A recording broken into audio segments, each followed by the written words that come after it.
Rita Singh. Bharatiya Janata party प्रवक्ता का बड़ा बयान। वाराणसी बंगाल में शुरू हुआ रामराज। बंगाल की जनता खोज रही है बुलडोजर बाबा योगी आदित्यनाथ को। बंगाल के मुख्यमंत्री भी बाबा योगी आदित्यनाथ से कम नहीं। प्रधानमंत्री नरेंद्र मोदी को बताया गंगापुत्र, ममता बनर्जी को बताया डायन। सिंह हूँ और भारतीय जनता पार्टी की एक जमीनी कार्यकर्ता हूँ। सोमनाथ मंदिर का 75 साल पूरा हुआ है, जैसा देखा गया है। गुजरात में उधर मोदी जी थे, यहाँ काशी में मुख्यमंत्री जी भी आए हुए थे। क्या कहना चाहेंगे?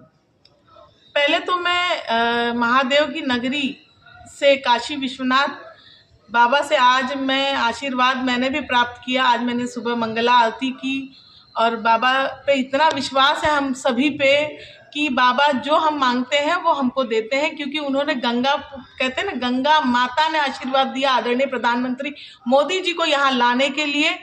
और कहते हैं ना कि एक पुत्र जो जन्मा हुआ है इस धरती पे, भारत की धरती पे, उन्होंने एक प्रण लिया है कि हम जहाँ जहाँ हमारे भगवान जहाँ जहाँ परेशान होंगे वहाँ ये राम पुत्र जो वहाँ पहुँचेंगे।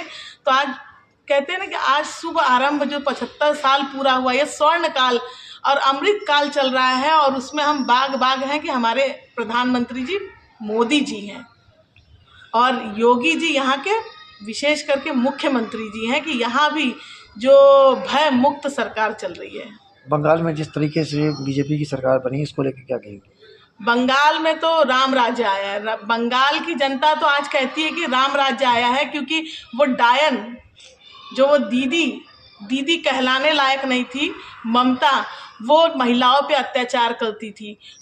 जो यंगस्टर बच्चे हैं उनको शराब और मतलब नशा में मुक्त करने की जगह वो उनको उसी में घुसाए जा रही थी और वहाँ के लोग बहुत पीड़ित हो चुके थे। एक डीपी नहीं लगा सकते थे भगवान के नाम पे।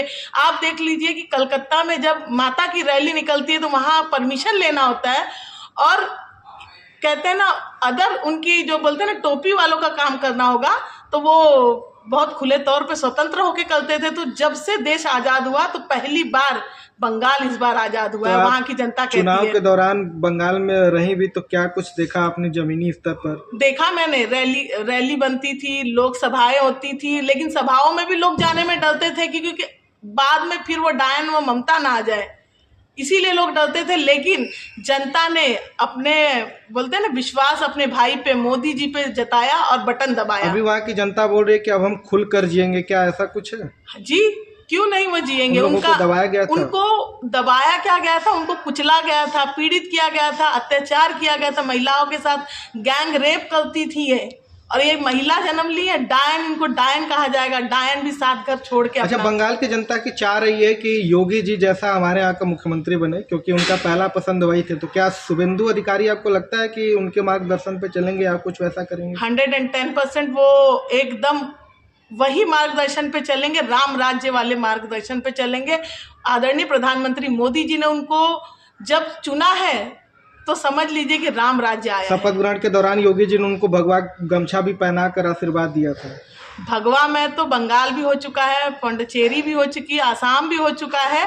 और जो कहते हैं ना नेहरू राज्य में, जो आज गुजरात में 75वां साल हम मना रहे हैं, तो नेहरू राज्य में तो उन्होंने लेटर लिखा था कि हमें हिंदुओं को सपोर्ट ना किया जाए। आज तो राम राज्य आया है, भगवा में हम सब हो चुके हैं। भगवा अब रुकेगा नहीं, अब कहीं नहीं रुकेगा, भगवा फहरेगा हर जगह। बंगाल में मुख्यमंत्री किस तरीके से कार्यक्रम की रूपरेखा तैयार कर रहे हैं, क्या नया होगा इस बार? नया यही होगा कि जो गलत करेगा बुलडोजर उन पे चढ़ेगा। महिलाओं के लिए हमेशा वो तत्पर रहेंगे, युवाओं के लिए, रोजगार के लिए, हर तरीके से बंगाल के जो मुख्यमंत्री जी है वो हमेशा तत्पर रहेंगे। और राम राज्य आया है, समझ लीजिए कि वहाँ की जनता बम बम बोल रही है। बम, हमारे में एक कहावत है, बाबा बाबा सब कहे माई कहे ना कोई, बाबा के दरबार में माई कहे सो होए। काली माता वहाँ बैठी हैं, बाबा विश्वनाथ जी यहाँ बैठे हैं और माँ गंगा ने पुत्र मोदी जी को वहाँ भेजा है, तो समझ लीजिए। और गृह मंत्री जी हनुमान जी हैं, तो राम जी के साथ हनुमान जी चले हैं, तो लंका तो जली गई है दीदी की। क्या संदेश होगा समाज के लिए? समाज के लिए यही संदेश होगा कि ऐसी दीदियों को दीदी ना कहा जाए, डायन कहा जाए। और हमें राम राज्य को छोड़ना नहीं है, राम राज्य के साथ चलना है और भगवा पंचम लहराना है। भारत देश को एकजुट रखना है। तो हमें अपने मोदी जी का साथ देना है।